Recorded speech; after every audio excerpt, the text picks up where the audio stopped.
Welcome, Popcorn Junkies. Oh, Mum, I love the way you do that. What are we now? Happy New Year, and it's 2024, and hi. Hi. I have to say, I particularly enjoyed our May-December review.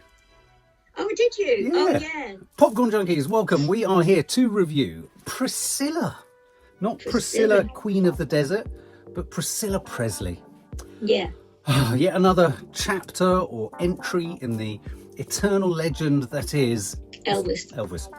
So yeah, Elvis Presley. I have to say, I mean, I find the whole concept of Elvis and the whole Elvis thing, the bandwagon.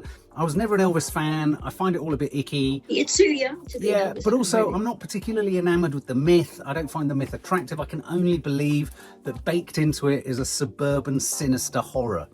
And I suppose it's in that aspect of it that I was drawn to Priscilla at all. Okay, but you did enjoy the Baz Luhrmann quite I thought it was lot, a piece didn't of, it was virtuoso filmmaking. I mean, it literally got you by the scruff of your sort of gold enamelled kind of collars and dragged you all over the place, kicking and screaming. Did it make you think differently about Elvis as well? No, but it made me, it opened my eyes to an era. It opened my eyes to how important he was. And to the constructs of fame and what goes into all of that. Yeah. And I how think this film considered so sexual, and you can't believe it now. Well, I thought you were very interesting in that, in terms of you being part of that generation. I think these whole kind of, the edifices of these kind of figures. I think what's interesting, you're either going in for the Elvis story, and to be given something that you didn't really know before, or asked to think about it in a way that perhaps you hadn't thought about before, or you're going into it for something else, which is what I got from the Austin Butler film, which is about the fame and about what that means and what the implications of that are on a person. And all that kind of stuff. And I think for me, again, as I say, what drew me to this film was I was assuming that I was going to get a sort of monotone coloured paletted, quite dour, quite dark, quite sort of, not necessarily sinister, but sort of muted portrait of something we expect to be sort of technicolor and vibrant and full of in terms of Priscilla. Yes. Okay. Well, in terms of, I felt like I was one of the people in the audience at the Baz Luhrmann film, as I said. But in terms of this film, I even more felt I was the girl. Oh. I mean, I was the girl because I adored him. Right. And whenever I couldn't cope with the situation, and I was her age, I used to go quiet, which seems to be what she does. And Mark, there are some films, and I felt the same was true of May October, where the story is so fantastic, so ridiculously fantastic, that you sort of think, well, even if they did nothing else to it, the story in itself, a girl, 14, goes into his home, stays with him, gets married when she's whatever, and 10 years later leaves him. I mean, it's Rapunzel, let down your hair. It's crazy. Didn't you feel that? Yeah, I don't disagree at all. I mean, I think yes, the story in and of itself is amazing. This is a film about, like May December. It's another film about grooming.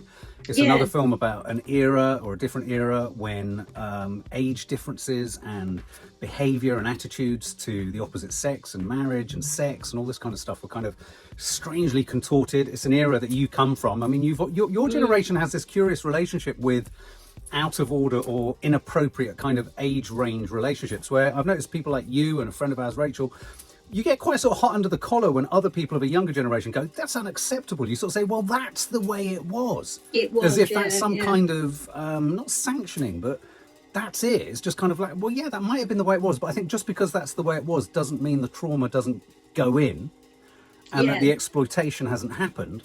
Nor that you can't apply to retrospective historic moments or periods or eras, so like the birth of rock and roll, all of the complications that come with something like grooming. I think there's this idea that we can only really apply it to stuff that happens after a certain date, and that we shouldn't really apply it to stuff that starts before another date. And I think if this film serves an important purpose, it allows us, in a modern day understanding of grooming and all the psychological impacts and numbing, if you like, and trauma, and the way in which it makes people go mute. This allowed us to go back or look back at a period of time and, in a sense, superimpose our understanding of all these psychoanalytical kind of themes and apply it to something that I think everyone who loves Elvis just goes, oh, this is just the way it is. It's just the way it was. It's just the way it was. True. I mean, it's also, I mean, not that this is either here nor there, but it's based on Priscilla Presley's book, Yes. Elvis and Me. Which is problematic for me. I find it problem. What do you think of the fact that it's based on a book by Priscilla Presley? Well, I don't feel anything in that she wouldn't have made it without it, I don't think. But don't you think, well, I suppose it's a leading question, don't you think it therefore falls foul of the same fears, concerns and worries of a hagiography, but from a very different angle? So Priscilla Presley isn't actually interested in rubbishing the Elvis edifice. No. So But what she tells us isn't necessarily the truth. No, that's true. But what she tells, I suppose the point I was trying to make at the beginning of this about the fantastic fairy tale is that even if we just believe in a tiny eighth of what she's saying, right, yeah, it good is point. so crazy. Yeah. You just sort of think, yeah, sure. I mean, the idea of a 14-year-old girl going into a home where all the time her response to everything is, I have to ask my parents, isn't it? And her parents pretty much say yes to everything, especially if Elvis asks them. And she's in the house, and then if we can believe the book, and I'm not saying we should or not, they didn't consummate the relationship until after they were married. And I can believe that that's true. Can you? That's interesting you should say that. Nadia's going to probably chime in with the same thing. Nadia believes that. I had a profound it's like I said to Nadia, I said, this isn't me coming at this as how I would have been as a man as Elvis, not at all. Yeah. Knowing what I know of other men, I don't believe for a minute that he wouldn't have consummated the relationship. And I also believe that Priscilla would want to protect the myth and the legend of Elvis by concurring with that thought. Well, which for me is a problem. I don't think that is that he had her in the house. He had her in the house, his baby doll, if you like. And he went out and he did his thing. I mean, I can remember vividly some of the relationships that are talked about in the Priscilla thing, especially Anne Margaret. Anne Margaret was a huge thing. He nearly married her. Right. And I was devastated with jealousy. I can remember at the time. And but the reason I think it is true is that he was keeping her pure. He was keeping her it was vaguely religious.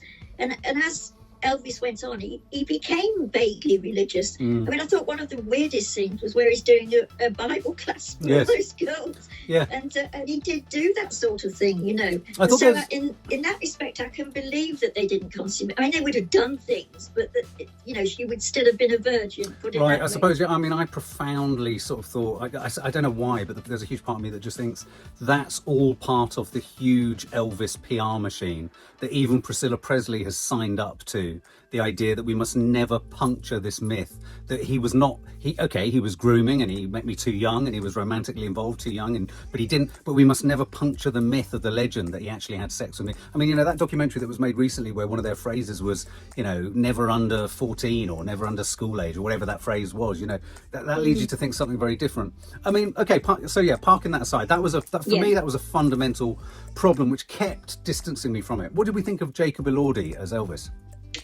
Well, I mean, one, in a way, is forced to draw a comparison with the other film because they've come so close on the back of each other, Baz Luhrmann one, and they're as different as they could possibly be. Aren't they? Austin Butler is like all raving, sexual, leg waving, bottom wiggling sex, isn't he? Really, sex on legs, and all the girls screaming in the audience are thinking sex, even if they don't know what it actually means. I can remember that myself. Whereas this Elvis, in terms of what I've just said also, is almost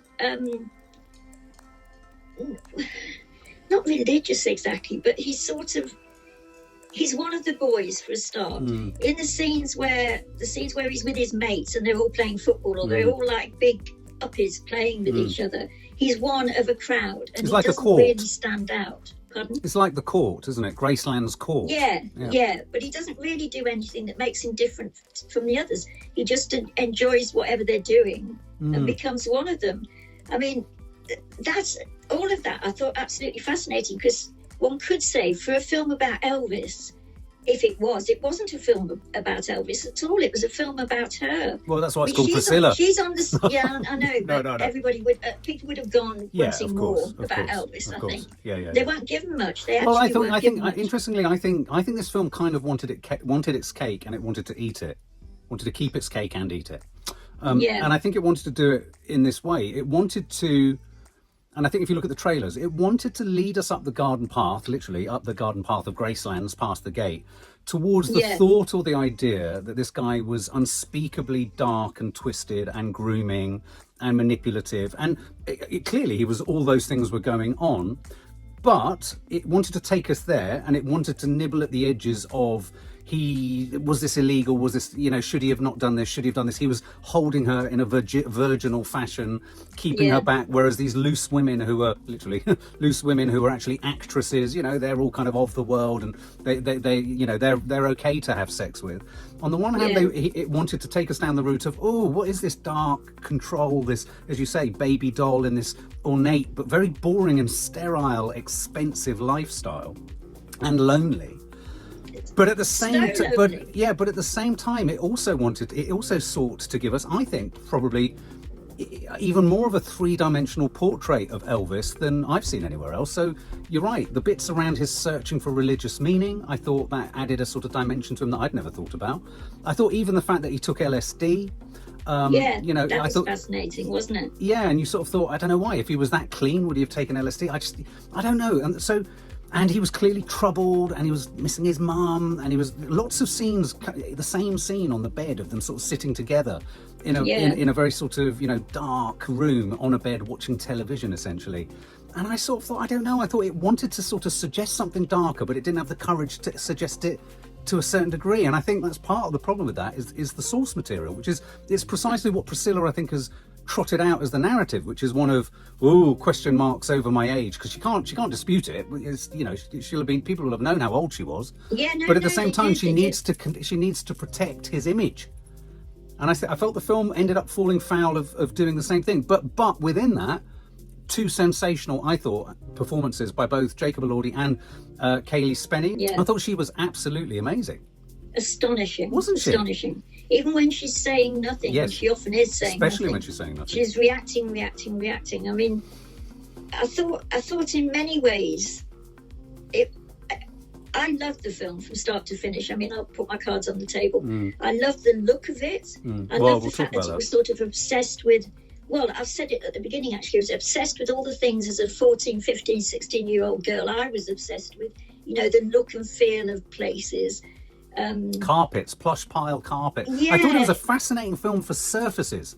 Yeah. The table, the chairs, the napkins, the bottles. The production design is sensational. The colour design is sensational. Yeah, exactly. And I thought it was a really bold stroke and a really neat move. Very, very Sofia Coppola in a way, to go for, as I say, Elvis, you think Baz Luhrmann, don't you? Bright, shiny colours. Yeah. And what she did was she muted them all. So it's a very dark film. It's almost a film noir. It's like an emotion. It's like a melodrama noir. Yeah, he's oh yeah. I mean, she pushes it. He's in black all the time, and all his Memphis lot are in black, aren't they? He's always silhouetted. I think you're obsessing a bit though over the didn't she pull her punches? Because I mean, basically he applied for custody of her and got it from her father. So in that sense, he wasn't doing anything illegal. I mean, everybody knew what was happening, and.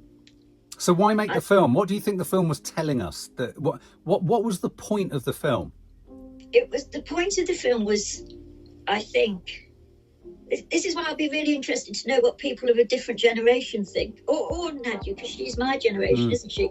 I mean, I would have gone along with him in a heartbeat, held his hand and done everything that he wanted. Been terribly lonely. I mean, I thought some of the scenes where she's at school holding her books and everybody's there, and I mean, she's a schoolgirl, and then she goes home to Elvis, who's the biggest man in the world. I mean, it's extraordinary as a story. But yeah, no, the reason to tell it was, I think it's Sofia, she's got a thing about young women anyway, telling the stories of young women. I mean, funnily enough, in some weird way, it reminded me of Barbie, in the sense that every time you looked at the screen with Barbie, there was Barbie and almost nothing else. And it was how things reacted to her. And it was the same with this. And I thought, I mean, I was quite pleased that it was the first film I saw this year, the year. And I thought it was really, really a sort of film about a strong character. I mean, Mark, she must have been a strong character, because when she chooses to leave him, she's got a baby. And they still say that they loved each other. Both of them said that, you know, until the bitter end, until Elvis died, until she sort of carried on. But you sort of think, you know, to take your point of view, it must have been, even if you say it wasn't as disturbing as you think, it must have been a bit disturbing. And to go through that and then come out the other end as strong as she did is extraordinary. Well, I agree, and but I think that's the problem. My problem with films like this is you're being tugged in two directions. You've got, it's based on real life, or it's based on first-hand testimony, so much of which is, you know, validated. We can see in the cuttings of the time and the press coverage and the marriage certificates and the birth certificates. So you've got all of that. But then at the same time, I think what's problematic about it for me is that because it's coming from a point of view where whoever his point of view it is has a vested interest. So in a weird sense, you know, Baz Luhrmann's film was hamstrung by the fact that he'd gained access to Elvis's estate's music, so he could only tell a certain story because of the access point he had to the subject matter. And I think what I felt, and maybe this is the filmmaker in me or the documentary maker in me, I felt the limitations of Sofia Coppola's access point on this story too. And I think the limitations on that story are where this film could have become a really interesting film. And I wonder whether it could have told the story of Priscilla Presley, or from her perspective, and ditched the book completely, but just used it as source material, would have been to probe, press, interrogate, or even speculate, which, let's face it, speculative fiction is a big thing, isn't it? You know, what could have happened, what might have happened. He wasn't dark enough for me to find it like, oh, that's interesting. If anything, I was shown a more hippie side to Elvis that I wasn't expecting, which kind of humanized him a bit more. So then I thought, well, is this film trying to make me feel sorry more for Priscilla? I mean, the one thing it did do a very good job of, and I think Sofia Coppola was masterful at this, was using the iconography and the imagery of wealth and the gilded cage and suburbia as well, and tastelessness, you know, the Elvis, the gates, and all the guilt stuff and all that kind of stuff, and showing us how fundamentally fucking boring her existence was and lonely. You know, that dog in that little kind of white picket fence was her. Absolutely. I kept falling back, so I thought Cailee Spaeny was absolutely incredibly watchable. She's so dynamic. Jacob Elordi, I thought it was just fascinating to see an actor be able to bring such a different perspective on a character that you think is a bit two-dimensional or limited in terms of what we can present. So I thought he did a very good job as well. So I thought the acting was great. I thought it looked beautiful. I liked that it wasn't sensationalist. I thought it was quite muted. I felt sometimes there was the repetition of setups and shots, which for me always like, you know, returning to them on the bed in the same setup. I felt that they'd had a day shooting on the bed and they did all the scenes in a day. And that just sort of, that screams limits of production budget and stuff like that. But all of that said, I just didn't really know what it was. Yes, it told me that it was a bit boring. I didn't feel she was a stronger person for getting out of it. I felt she'd kind of just... She had to have been, Mark. No, I know, but I didn't feel we'd explored that. I felt we watched her watching herself and watching him, and it was a lot of watching her, watching it happen around her, and then we watched her leave. There's very much, and a few people have said this, and I thought it myself, it's a very truncated, if you like, ending, because she's going along with it, and then suddenly she's off with the baby. And apparently she didn't run out of money, but she wanted another week's filming, and they wouldn't finance it. They wouldn't give her the money for it. And like somebody said, if Sofia Coppola can't get it, who can? Oh, that's interesting. It made a big sort of thing, I thought, with what had gone on quite slowly, and then suddenly she was in the real world, you know. So, I mean, don't you think as well that although we saw it was all in her head, but it was also in terms of Elvis, we didn't see a rounded picture of Elvis either. He was just the Elvis responding to her or playing football in the garden. We didn't see... I mean, the nearest we came to seeing his life outside there were the tabloid newspapers when he got involved with, and him sort of almost stamping his foot and saying, I want a proper film. I don't want these films where I keep singing. I can't really work out what it was trying to make us think, or what it was trying to illuminate or reveal to us about them. How would you score it? 70. 70? Okay. I think I'd probably give it 65. Okay. Yeah. I mean, for all the reasons. And it's odd because I loved the Austin Butler Elvis, but that wasn't about whether I believed the story. It was just some virtuoso filmmaking telling the story we all know. It just, for me, it was an inventive way of telling us a story we all knew. This was telling me a story I didn't know, but I feel I have enough handles on and was expecting to be told something new about, and I didn't get much.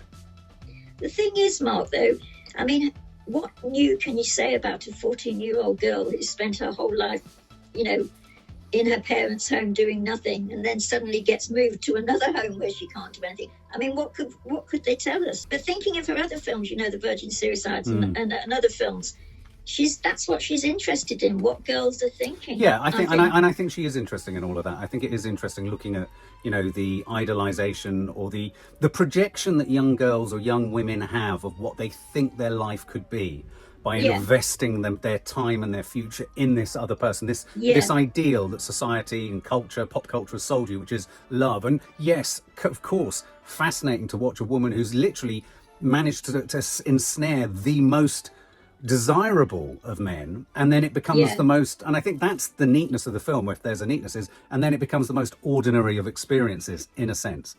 Yeah, I mean, it sort of parallels so many things. In a way, it paralleled Princess Di's story. I mean, where she was got because she was a virgin. I mean, it was plain and simple. And it was the same with this. I mean, you can hardly believe it, can you, when people are critical of marriage rights in other countries. But, Oh, well, there you go. So 70 for you and 65 for me.